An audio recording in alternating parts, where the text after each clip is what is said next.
A'udzubillahi minasyaitonirrajim. Bismillahirrahmanirrahim. Assalamualaikum warahmatullahi wabarakatuh. Alhamdulillahirabbil alamin. Wassalatu wassalamu ala asyrafil anbiya'i wal mursalin wa ala alihi wa sahbihi wa man tabi'ahum bi ihsanin ila yaumiddin. Rabbi shrah li sadri wa yassir li amri wahlul 'uqdatam min lisani yafqahu qawli. Subhanaka la ilma lana illa ma 'allamtana innaka antal alimul hakim. Wala haula wala quwwata illa billahil aliyyil azim, amma ba'du. InsyaAllah kuliah pada hari ini adalah kuliah yang siri ke-19 dalam ilmu usul fiqh menggunakan kitab Al-Wajiz fi Usulul Fiqh, dan kita masih dalam perbincangan Al-Hukmul Wad'i yang keempat dan yang kelima, iaitu As-Sihhah dan juga Al-Butlan. Definisi As-Sihhah wal Butlan. Jadi apabila kita membincangkan tentang perbahasan hukum wad'i yang lima ni, as-sabab, asy-syartu, al-mani', as-sihhatu dan juga al-butlan. Jadi hari ini kita tajuk yang ataupun kategori dan pembahagian yang keempat dan yang kelima, iaitu as-sihhah wal butlan. Jadi definisi as-sihhah wal butlan ini apabila perbuatan mukallaf menepati dan mencukupi rukun-rukun dan juga syarat-syaratnya, maka syarak akan mengiktiraf ataupun mengesahkan perbuatan tersebut.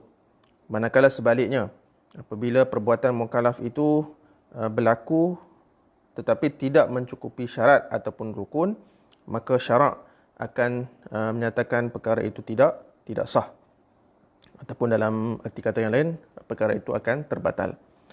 Jadi makna as-sihhah ialah tatarattabu 'alaiha atharuha syar'iyyah, kita panggil kesan-kesan syar'i ini akan berkuat kuasa apabila cukup syarat dan apabila cukup rukunnya. Jadi kalau dalam konteks ibadat, kalau kita buat satu ibadat yang mencukupi syarat dan rukun, maka maksudnya ibadat tersebut sah dan terlepaslah segala tanggungan mukallaf daripada perbuatan ibadat tersebut. Maksudnya terlepaslah kan. Jadi ibadat contoh macam solat kan, dia dianggap sebagai macam kita kata hutang.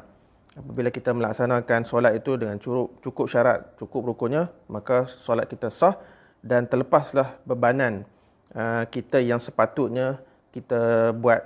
Dan bila kita dah laksanakan perkara tersebut, maka terlepaslah tanggungan kita. Baik. Itu kalau dalam bab ibadat. Kalau dalam bab adat dan juga muamalat, contohnya macam akad jual beli ataupun sewa menyewa, pernikahan dan sebagainya, apabila kita melakukan perkara tersebut mengikut syarat dan rukunnya, maka kesan-kesan syar'i akan berkuat kuasa, dan dari segi jual beli itu sah, kita boleh miliki barang tersebut, ataupun sewa tu kita boleh memiliki dan menggunakan manfaat yang kita sewakan tersebut. Dan juga dalam pernikahan, bila cukup syarat dan rukun, maka pernikahan kita sah dan halal lah hubungan jenis antara suami dan isteri. Okey, itu dari segi as-sihhatu. Makna al-butlan pula ialah al-butlan ini adam tarattubi athariha syar'iyyah 'alaiha, iaitu kesan-kesan syar'i ini tidak boleh berkuat kuasa. Kerana apa? Kerana perkara itu tidak sah dan terbatal.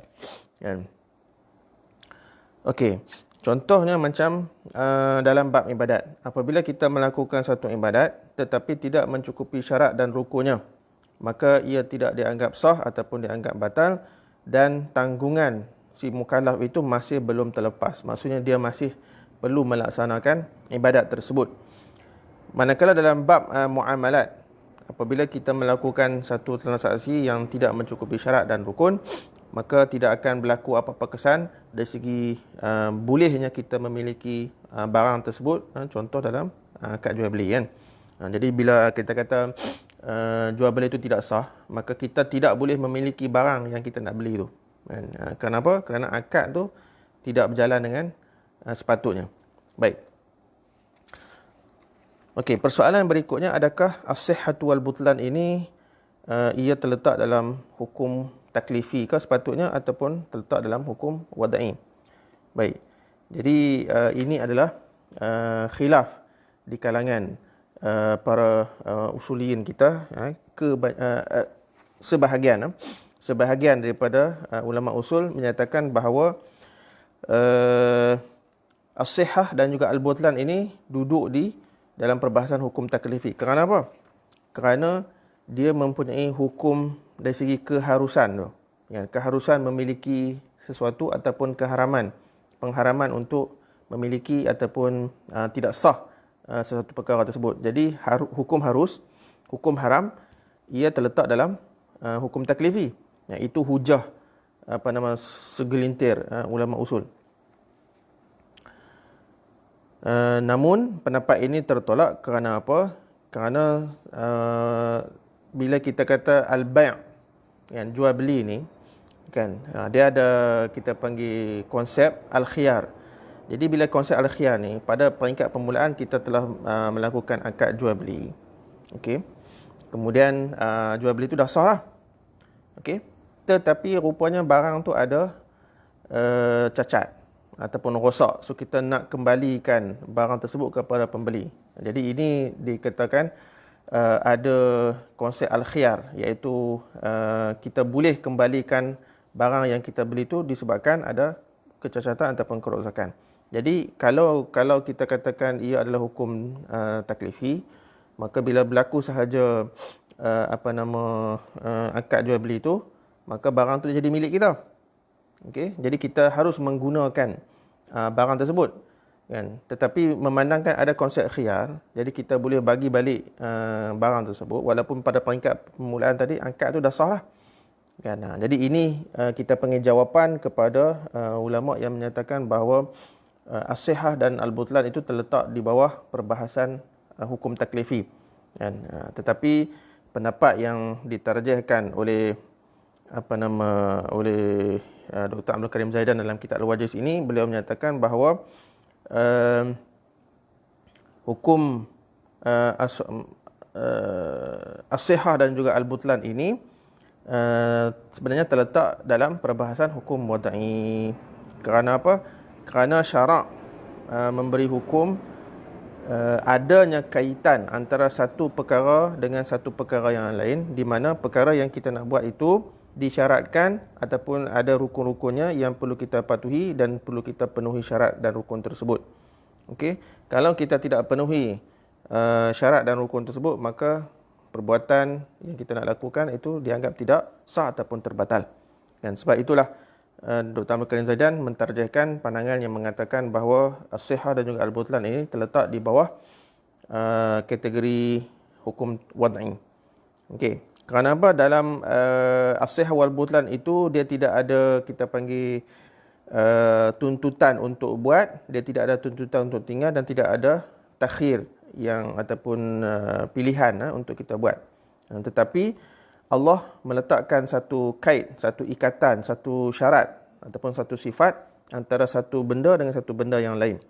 Jadi kita panggil wada'a tu kan. Wada'a, Allah meletakkan perkaitan antara satu perkara dengan satu perkara yang lain. Jadi bila begitu sifatnya dia lebih kepada hukum wad'i. Sebab kalau hukum taklifi ni dia melibatkan tuntutan untuk buat, kan, ataupun tuntutan untuk tinggal dan juga pilihan untuk kita buat ataupun tidak. Baik.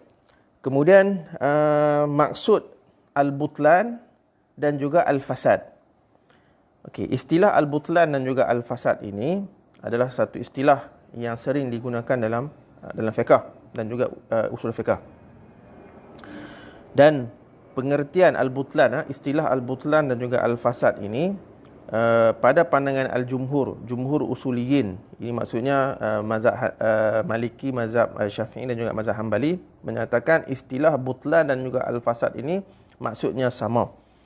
Jadi kalaulah satu ibadat, satu akad, transaksi dan sebagainya, bila dia tidak mencukupi syarat ataupun rukun, maka kita boleh menyatakan bahawa ibadat tersebut adalah batil, butlan, dan juga fasid ataupun fasad. Sebab istilah tu dua-dua maksud yang sama sahaja.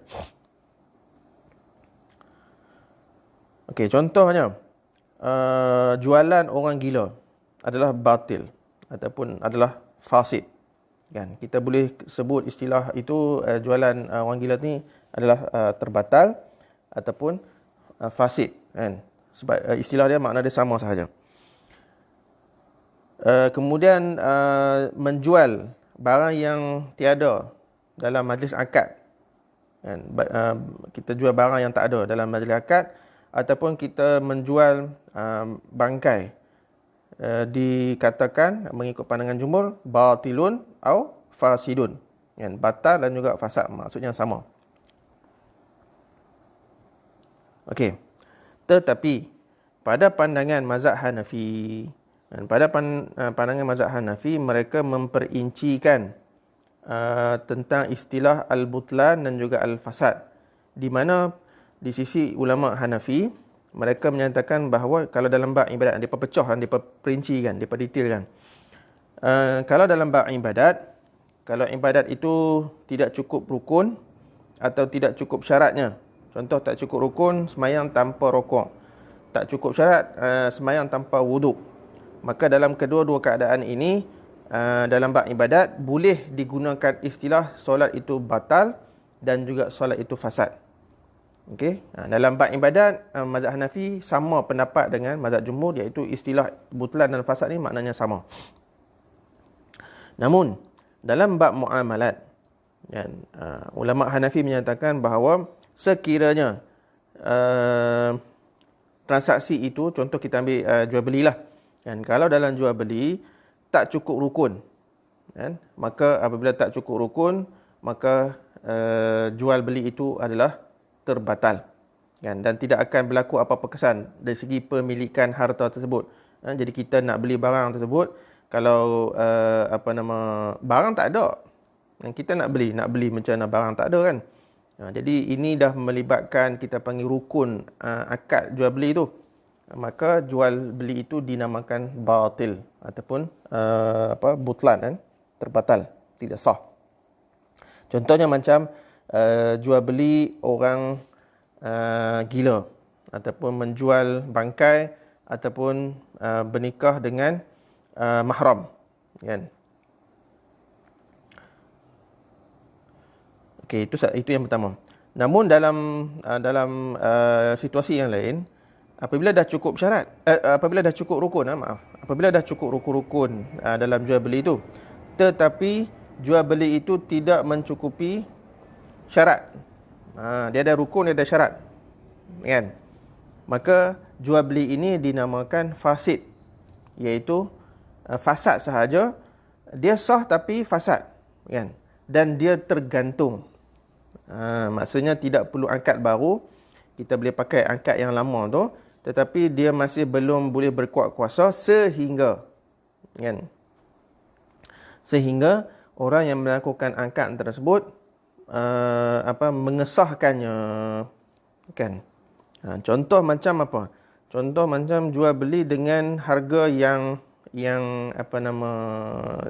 tidak diketahui.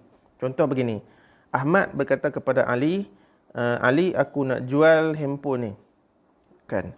Jadi makna kata Ali pun kata, boleh, aku nak beli. Berapa harga? Adalah, kan. Ahmad dia tak bagi tahu harga tu. Jadi kalau ikut mazhab Hanafi, rukun jual beli tu dah ada, iaitu pembeli dah ada, penjual dah ada, barang yang nak dijual tu ada, kan. Dari sudut tu dah boleh dah laksanakan jual beli tu. Tetapi dia tak cukup syarat lagi, iaitu harga tidak diketahui. Jadi makna kata akad sebegini, kalau mengikut mazhab Hanafi, dia tidak kata akad itu batal, tetapi dia kata akad itu fasad ataupun fasid, kan, tertakluk kepada pengesahan penjual ataupun pembeli tersebut. Apabila mereka mengatakan pada peringkat permulaan, Ahmad kata tidak ada harga, ya, dia tak sebut harga, kan, sehinggalah Ali desak, Ahmad, hang nak jual macam mana kat aku kalau hang tak sebut harga? Jadi aku nak tahu harga berapa. Jadi bila Ahmad kata okeylah, tak apa, aku jual kat hang 200, maka ketika itu barulah akad tadi sah, kan. Kalau selagi mana Ahmad tidak menyebut harga, maka akad itu hanya dikatakan fasad saja, dia tidak terbatal. Ini mengikut pandangan mazhab Hanafi, kan.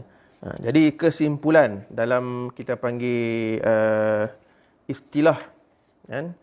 Kesimpulan dari segi istilah al-butlan dan juga al-fasad mengikut mazhab jumhur dan juga mazhab Hanafi ini, mereka ada sedikit pendetailan. Kalau mazhab jumhur, kesimpulannya ialah istilah butlan dan fasad ni sama sahaja, kan? Dia tak cukup rukun ke, tak cukup syarat ke, selagi mana tidak mencukupi rukun ataupun syarat, maka mengikut jumhur ia adalah akad yang terbatal, ia adalah akad yang fasad, ataupun ibadat itu dikatakan batal dan juga fasad. Tetapi mengikut mazhab Hanafi, kalau yang melibatkan rukun, maka kalau dalam konteks muamalat yang melibatkan rukun, akad itu terbatal. Tapi kalau melibatkan kita panggil salah satu sifat ataupun salah satu syarat sahaja, maka ia hanya bersifat fasad, bukan batil, dan ia tertakluk kepada pengesahan pengakad yang terlibat dalam akad tersebut. Jadi itu kesimpulan dalam perbahasan as-sihhatu wal butlan pada hari ini, dan insya-Allah alhamdulillah kita pun telah selesai dalam memahami hukum al-wad'i yang 5 itu, as-sababu wasyartu wal mani'u was-sihhatu dan juga al-butlan, kan? So kita alhamdulillah kita dah selesai hukum taklifi, kita juga dah selesai dalam hukum al-wad'i. Insya-Allah pada kuliah yang akan datang kita akan masuk tajuk yang baru berkenaan dengan al-hakim ataupun asy-syari'u. Siapakah yang dikatakan syarak itu, kan? Jadi setakat itu sahaja kuliah kita pada hari ini. Apa yang baik itu datang daripada Allah Subhanahu wa taala, dan apa yang kurang itu datang daripada diri saya. Aqulu qawli hadza wa astaghfirullahal azim li wa lakum. Wassalamu alaikum warahmatullahi wabarakatuh.